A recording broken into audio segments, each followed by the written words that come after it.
385 million years. That's the age of the tree discovered in Russia. Dozens of kilometers of an underground water tunnel that still works in the desert. And in Egypt, they discovered a green-colored mummy, a vessel weighing several tons carved from a single block, and a dagger made from a meteorite found in Hungary. Archaeologists find strange things all over the world, and not all discoveries can be explained by modern science. Hello, you're on the Kurtop channel. The first green mummy. Archaeologists found a sarcophagus with a thin green coating inside one of the tombs in the Abydos necropolis in Egypt. Initially, they believed it was just copper or mold, but analysis revealed it was a genuine malachite deposit. Over time, they seeped into the mummy's bandages and skin, causing a greenish tint. The burial is about 2,600 years old.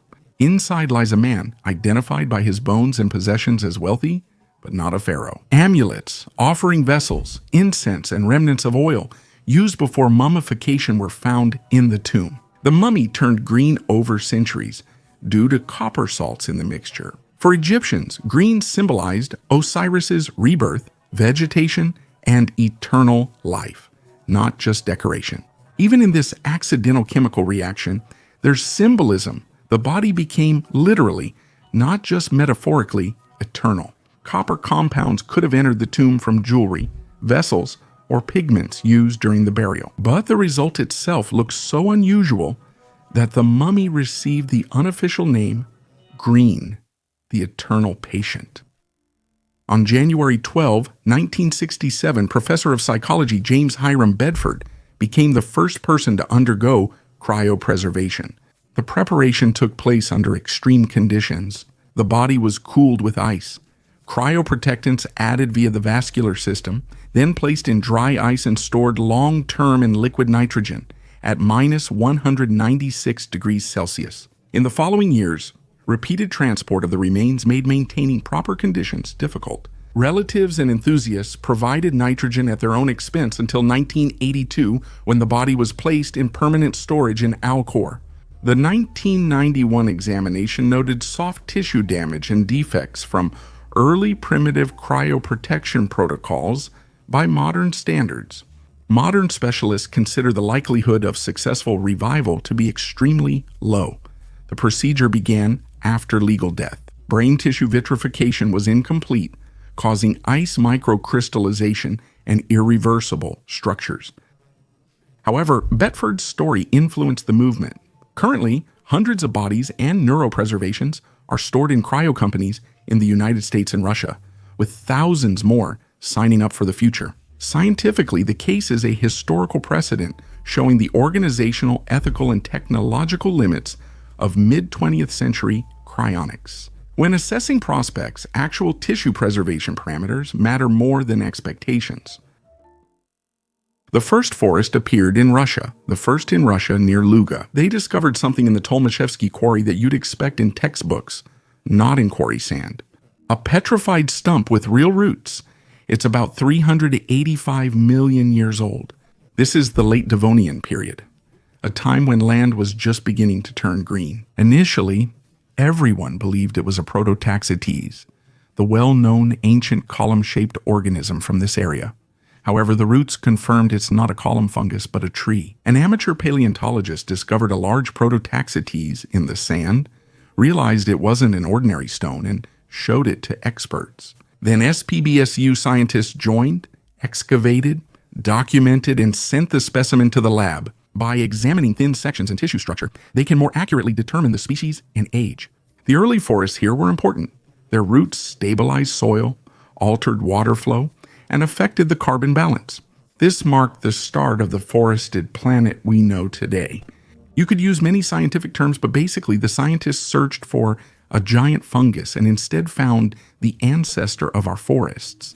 They now need to compare the specimen to known Devonian trees to identify it. Even if the species name is still in question, the discovery itself already changes the local picture of the past.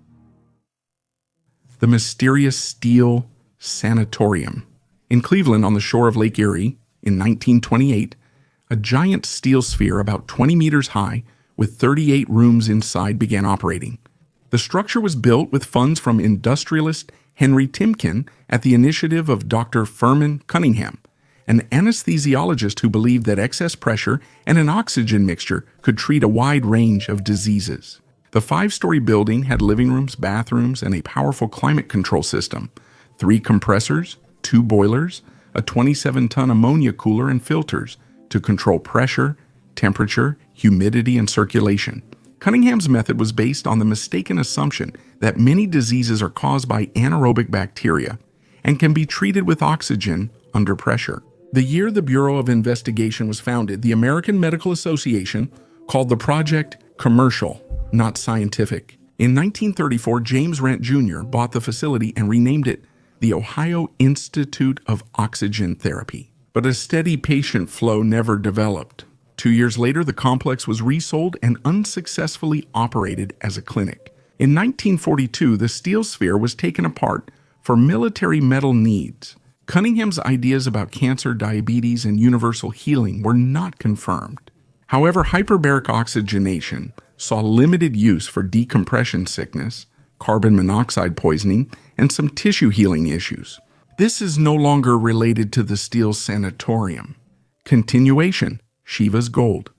In the village of Kovilur in southern India, under the floor of an old temple dedicated to Shiva, workers found a sealed clay pot. Inside were 103 gold coins, each about the size of a small button, with clear symbols and inscriptions. Research found the coins were minted in the 13th century during the South Indian Pandya and Chola dynasties. This is not a treasure in the usual sense. These vessels were often buried beneath the altar as offerings to the gods or to preserve the temple's wealth. The gold coins lay evenly in a layer, showing no sign of haste. Given their location, they were intentionally placed there as a sacred reserve, not to hide from enemies. On some coins, there's a tiger depicted, the symbol of the Chola. On others, a fish, the sign of the Pandya dynasty. They were minted at the turn of an era, when the old kingdom was fading away and the new one was just being established.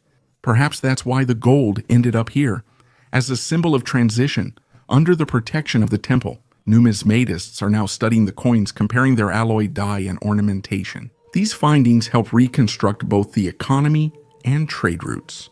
Chola gold spread well beyond India, reaching Sri Lanka and Southeast Asia. But perhaps the most curious detail is that a small temple in a rural village has survived centuries, changes in faith and different regimes. The pot of coins was hidden under the floor the whole time, right beneath those who prayed. Maya cosmogram. In Tabasco, southern Mexico, archaeologists examined the Aguado Phoenix site, a massive earthen structure concealed by forest. It's nearly invisible in satellite images, but LiDAR technology revealed a clear outline of a platform about 1.5 kilometers long. This structure is older than any known Maya center, dating to about 1000 before Christ. 1,000 years before their famous pyramids and cities. They found remains of canals, dams, and straight roads around the platform, all aligned with the cardinal directions. All of this looks like a carefully planned complex built without stone, using only earth and clay. Scientists refer to Aguado Phoenix as a cosmogram. It's not a temple or city, but a symbolic space modeling the world in the landscape. Findings show mass gatherings, rituals, and feasts occurred here, but there's no evidence of kings, palaces, or sculptures. It appears this was built collectively by communities, not under a leader or central authority. This discovery was unexpected evidence for archaeologists. Previously, it was believed that the monumental structures of Ume appeared only after the formation of complex cities and elites. Aguado Phoenix shows the opposite. Large structures could have appeared before states as a result of collective efforts. Today, the site is being studied further. For locals, it's a source of pride, and for archaeologists, a reminder that history isn't always linear. Sometimes people create not for power, but for an idea. Skull mosaic in an ordinary house. Archaeologists discovered a small 40-centimeter mosaic tile in a Pompeii house, which proved to have significant meaning. A human skull is in the center, with a scale above and symbols of power and poverty on either side. Everything is crafted with great detail. At first, it seems like a philosophical allegory, but its meaning is much deeper. This mosaic adorned the dining room wall, where the host welcomed guests as they ate, drank, and talked business. It reminded us that death makes everyone equal. The skull symbolized mortality, the scales fate's balance, and the butterfly above them, the liberated soul. The inscription at the entrance states the owner was Visoni Primus, a tanner and textile craftsman, an ordinary person, not a senator or general, but he commissioned an image that usually adorned philosophical salons or public buildings. He wanted to remind everyone that wealth and poverty are erased equally. The mosaic remained under ash for nearly 2,000 years, yet when discovered, its colors looked freshly completed. Today it is kept in the Neapolitan Museum. Sleeping Cupid. A statue recently displayed at the Archaeological Museum in Naples is often mistaken by visitors for a Roman child. In fact, this is Cupid, the ancient Roman god of love, depicted at the moment when he is sleeping. It was discovered in the 18th century during Herculaneum excavations, a city buried by the same Vesuvius eruption as Pompeii. The white marble statue shows Cupid lying with tucked legs, a calm face, and folded wings. Its polished surface makes it look lifelike. The sculptor showed impressive precision, capturing a pillow's slight indentation under the head and a sleepy expression on the lips. When the find was first brought to light, many thought it was a depiction of a child who had died in his sleep. They only identified who was before them by the wings and attributes. Now the statue is seen as one of the most expressive Roman works on sleep and death. It is often called the most tranquil, not because it is fragile, but because it lacks any pomp. For archaeologists, such images are no less important than inscriptions. Ceramics reveal how the ancient world viewed people, not as heroes or warriors, but as living beings allowed to sleep. 2,000 years later, this marble Cupid looks as if he could be awakened. The international Viking treasure of Vikhof. On the Danish island of Zealand, not far from the city of Slagelse, a farmer was searching for a lost ring with a metal detector and came across a signal that turned out to be anything but ordinary. A few centimeters underground were silver bracelets, rings, and coin fragments. When archaeologists arrived, it was clear this was a Viking-era treasure. Everything was in a neatly arranged pit covered with stones. Among the items were Arab dirhams, fragments of neck rings, and ornaments made of Baltic amber. The age is about 1,000 years, and that alone says a lot. Silver from the Middle East, amber from the northern coasts, and stamping techniques from Scandinavia, all together are proof of how far the Vikings' trade routes stretched. Researchers think the treasure was hidden near the end of the 10th century during wars between local rulers in Denmark. Perhaps the owner simply didn't have time to return. Many such treasures have been found, but each time the scale is astonishing. Even in small hoards, there are dozens of coins and pieces of melted ones. This isn't a personal savings, but rather a mobile reserve of wealth that could be taken along on a campaign. Why did you put on someone else's mask? Near Saqqara in Egypt, archaeologists discovered a wooden sarcophagus with a gilded mask that initially seemed familiar. But upon investigation, it turned out that the mask did not belong to the person who was inside. The tomb is from around the 7th century before Christ, a period when Egypt faced crisis and frequent dynasty changes. In those years, funerary workshops worked like assembly lines. Old sarcophagi were often refurbished and reused. It seems the same thing happened here. Broken inserts from another sarcophagus were roughly fitted to a new face, and even the neck fastenings don't match. Inside was the body of a middle-aged man. There were remnants of bandages and amulets on him, typical of the Memphis necropolis. No wealth, only the embalmer's careful work. The man was likely not a noble, but possibly a priest or official. The Tunguska explosion happened earlier than we thought. In northern Yakutia, near the Verkhoyansk Range, geologists found an unusual area with dozens of scorched stones and trees, all lying knocked down in the same direction. At first, nothing seemed unusual. Fires and landslides often occur here, but analysis found the charring wasn't from burning, but from a brief, intense heat impulse. The place was nicknamed Little Tunguska within days. The destruction there isn't as great as the famous 1908 event, but the signs are surprisingly similar.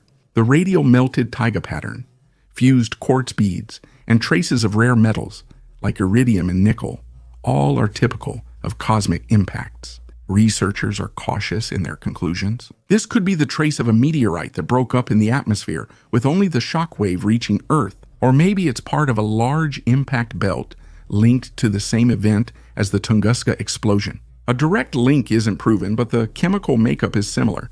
The main mystery is the age. Radiocarbon analysis of the trees and soil shows the catastrophe occurred about 1,000 years earlier, not at the start of the 20th century. Tunguska-type explosions may have occurred in Siberia before, but went unrecorded at the time. There's no crater now, just a scorched area, an overgrown forest.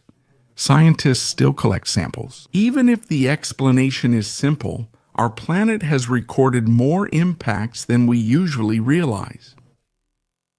He destroyed a world wonder for likes. In ancient Ephesus, on the western coast of Asia Minor, archaeologists have reconstructed the outlines of the famous Temple of Artemis, one of the 7 wonders of the world. Only fragments of columns and the foundation remain, but even that is enough to understand its scale. One of the strangest and saddest stories linked to the temple is that of Herostratus. In 356 before Christ, he set fire to the temple, not for revenge or faith, but to be remembered.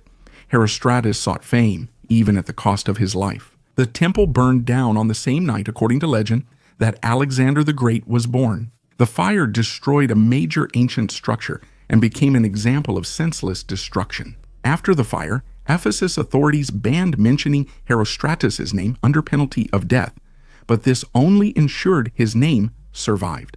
The historian Theopompus recorded it, and along with it, the very paradox itself. The man who destroyed the masterpiece became immortal precisely because of his crime. In the 20th century, archaeologists excavating the sanctuary's lower layers found evidence of the ancient fire, charred beams and melted tile fragments. Even in these ashes, a strange irony remains. The era's greatest temple fell not to enemies or disaster, but to a man seeking a memory. Today, Herostratus symbolizes destructive fame, showing that history remembers not just creators, but also those who seek notoriety at any cost. Even today, we often see bloggers who are willing to do terrible things for the sake of popularity. People have practiced this for thousands of years. The oldest double-headed eagle. Archaeologists discovered double-headed eagle images in Alaka Hoyuk and Hattusa, the Hittite civilization centers in Asia Minor. Reliefs on gates, impressions on cylinder seals. In some of them, the eagle is holding 2 hares in its claws. They date back to the 14th, 12th centuries before Christ. This is one of the earliest confirmed cases of a 2-headed bird in the art of the ancient East. Let's figure out who this is. There is no direct evidence of a cult of the 2-headed eagle in Hittite texts. Researchers suggest a link to the earlier Mesopotamian myth character Anzud, or Imdugud, a griffin eagle tied to storms and lightning. In some later depictions, Anzud appears as a bird with the head of a lioness. Motifs could cross cultures and evolve, but the concept of a powerful celestial bird persisted. It's important to separate facts from legends. We can't confidently name this Hittite deity or describe its official cult.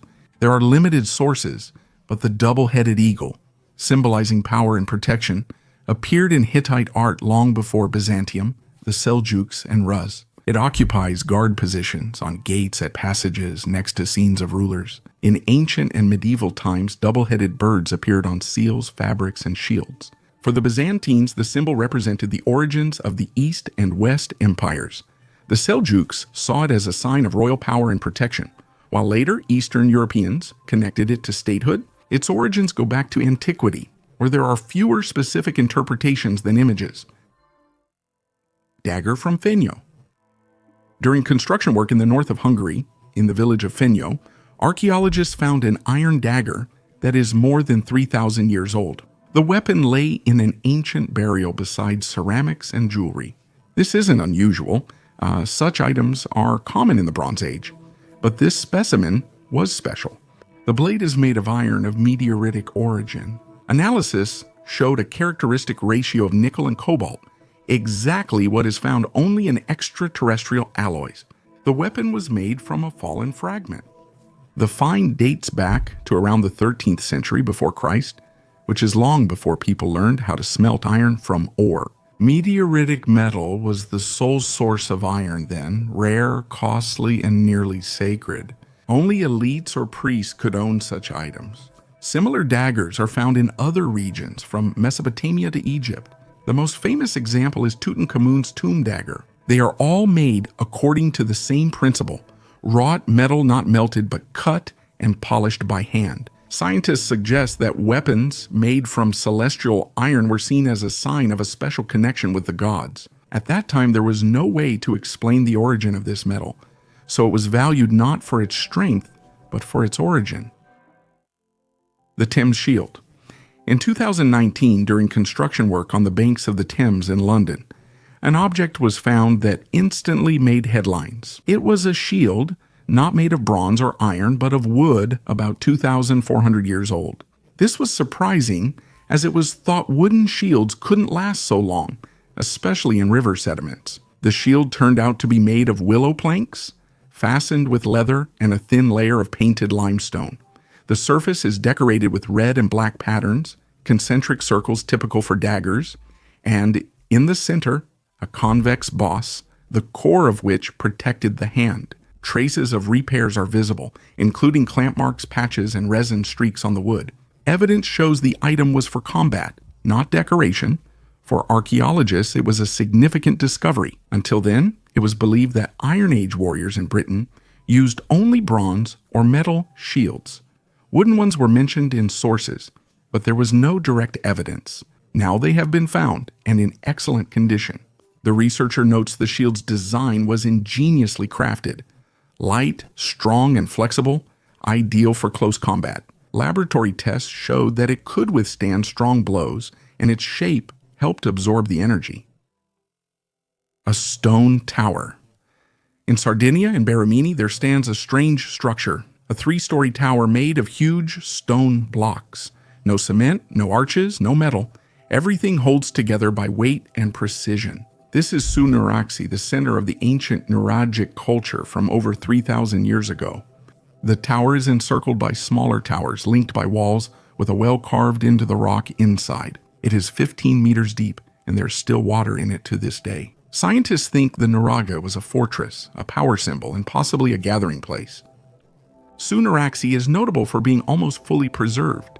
Climb the stairs, explore the corridors, and see how Bronze Age people built their structures. Each slab weighs several tons, but they are laid so precisely that you can't fit a knife blade between them. Excavations reveal this place was used for centuries as a fortification, settlement, storage area, and burial site. In the 20th century, archaeologist Giovanni Liliu discovered the complex was a stone city, not just a single tower. The Nuraghi reminded us that Bronze Age Europe was not a dark place. People here knew how to design, build, and create monuments that have stood for millennia. A book made of leather. In Egypt, restorers are working with one of the oldest Quranic manuscripts. It is over 1,200 years old and weighs almost 80 kilograms. This is neither a scroll nor an ordinary book. It's a giant volume made up of 1,087 pages each, crafted from tanned leather. Animal ink darkened. The text is hard to read, yet the handcrafted letters show remarkable precision, each forming a unique pattern. Scientists believe that this manuscript dates back to the 8th century and was probably created in one of the early Islamic centers, Kufa or Basra. Restorers spend years cleaning, reinforcing, and repairing each page under a microscope. Experts say the parchment's structure remains nearly intact despite its age. This artifact was preserved not due to climate, but because of its size, an uncommon case. The enormous weight and density of the pages literally preserve the text from the inside. For Muslims, this book is both a monument of faith and a part of writing history. It shows the transition from ancient Arabic script to a more familiar style, as well as how religion turned text into art. Water tunnels? Deserts? In Iran, there are places where the earth looks as if it has been pierced by a giant drill. Even round holes stretch in a line for kilometers. This is a Kiriz, an underground aqueduct nearly 3,000 years old. Kairizes were built like this. They would find an aquifer, dig the main well, and then excavate a tunnel from it at an angle, Every few dozen meters, they made vertical shafts, the very openings that are visible from the surface. They served as ventilation, drainage, and entry points for workers. The system's advantage was that underground water flow minimized evaporation. In Persia's arid climate, survival depended on qanats, which made irrigation, urban water supply, and life itself possible where it otherwise wouldn't be. The Gonabad Qanat is one of the oldest and longest. Its length is 33 kilometers, and it has 427 shafts. Many of them were dug by hand in stone without metal tools, and surprisingly, the system still works to this day. To archaeologists, this is more than engineering. It's a legacy from a civilization that understood geology and physics as well as today's experts. People here mastered water control, creating results that have lasted millennia. A scarab with a plea to the heart. The Metropolitan Museum's collection holds a small artifact that was once not an ornament, but a protection. This is a heart scarab, an amulet placed in the burial of a woman named Catastrophes. The 3,500-year-old scarab is carved from dark stone and features a Book of the Dead text on its underside. It's not a prayer for salvation or a plea to the gods, but a message to one's own heart. The Egyptians believed the heart testified at Osiris's judgment, where the soul was weighed. If the heart accused, the soul was lost. That's why the text tells it to stay silent, avoid arguing, and not recall past wrongs. Don't testify against me or create lies, just let things go well for me. This is a very personal request, almost like a conversation with oneself. The stone-inscribed amulet was used in a ritual, placed on the deceased's chest to ensure the heart acted quietly and justly at a key moment. Catastrophes' scarab is perfectly preserved. And when you look at these lines, it becomes clear that ancient people were also afraid of the fate of their own conscience. During excavations at Persepolis, workers found a stone box beneath the Apadana Palace's foundation. Inside were two thin plates, one gold and one silver. They were placed there during construction about 2,500 years ago, during the reign of Darius the Great. Both plates have cuneiform inscriptions in 3 languages. Darius wanted the text understood throughout the vast empire. He lists the lands, emphasizes his power, and thanks Ahura Mazda. This is not a decorative item or part of a ritual. This statement explains who built here, owned the territory, and under which god the palace stood. The plates have been preserved as if they were just taken out of the workshop. The metal hasn't cracked, and the inscriptions are easy to read. They were placed in the foundation as a sign for future generations, not as a secret for anyone who might look under the stone. Glass that has survived for centuries. In one of the museums in Europe, there is an object that at first glance looks like a designer bowl from a modern glass workshop. Colored glass strips twist into a spiral, creating a dense, even pattern. But this item is about 2,250 years old. It was made in the Hellenistic era, when craftsmen still didn't know how to blow glass. This technology emerged later. The bowl was handmade by winding thin molten glass threads onto a mold layer by layer. The vessel grew to the intended size and pattern, with each thread placed precisely. Its colored spirals remain vivid, the glass is still clear, and the vessel looks as if it just left the craftsman's workbench. Such items rarely survive to our time. Glass breaks easily, cracks, and crumbles. Each item serves as a window into the past and a craft at the intersection of art and technology. The bowl proves ancient craftsmen were just as advanced as we are. They seem to work with the material as if they understood its possibilities better than we do. The vessel from Pergamon. In the Bergama Museum in Western Turkey, there is a huge stone vessel. It's so massive that it's hard to believe it was meant for everyday use. Nearly as tall as a person, the walls are carved from one stone, and the surface is covered with reliefs. It's about 2,000 years old. These vessels were used in ancient Bergama, when it was the capital of a powerful Hellenistic kingdom and a major Mediterranean cultural center. Their purpose is still being discussed. Some believe that they were used to store sacred oil, while others think that these were ritual containers for water during ceremonies. The reliefs show masks, garlands, and lion heads.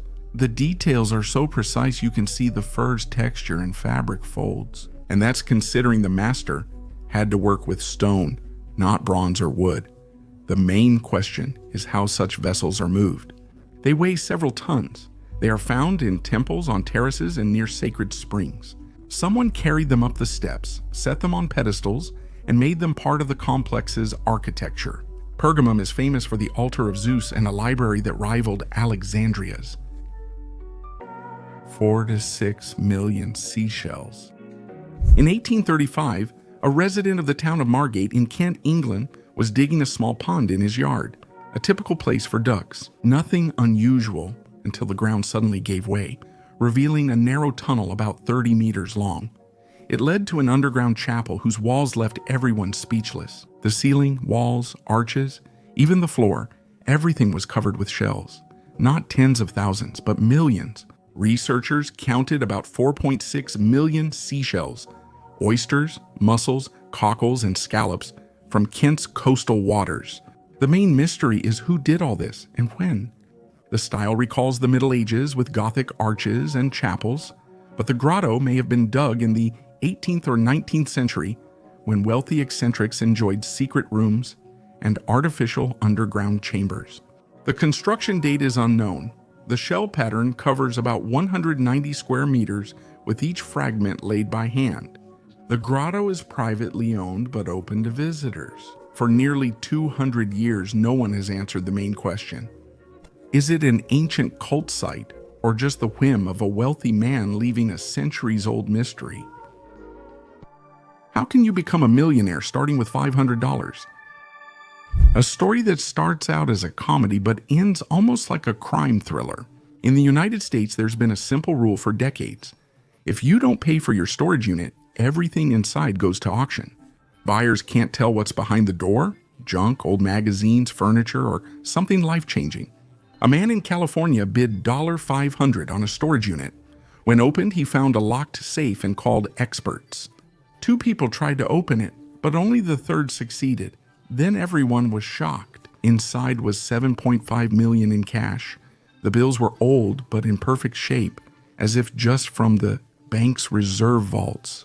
Den Dodson, the star of Storage Wars, conducted the auction. He later said that the former owners of the storage unit woke up, saw news stories about their safe, and immediately ran to their lawyer. Through their lawyers, they offered the buyer $600,000 for the return. The man refused, and the bidding began. They agreed on $1.2 million. The winner returned. $7.5 million kept $1.2 million as a thank you, and an extra $500 because he bought the warehouse himself. The world still preserves things that shouldn't have survived, and I'm sure we haven't even unearthed the strangest ones yet. Thank you for watching. Goodbye, everyone.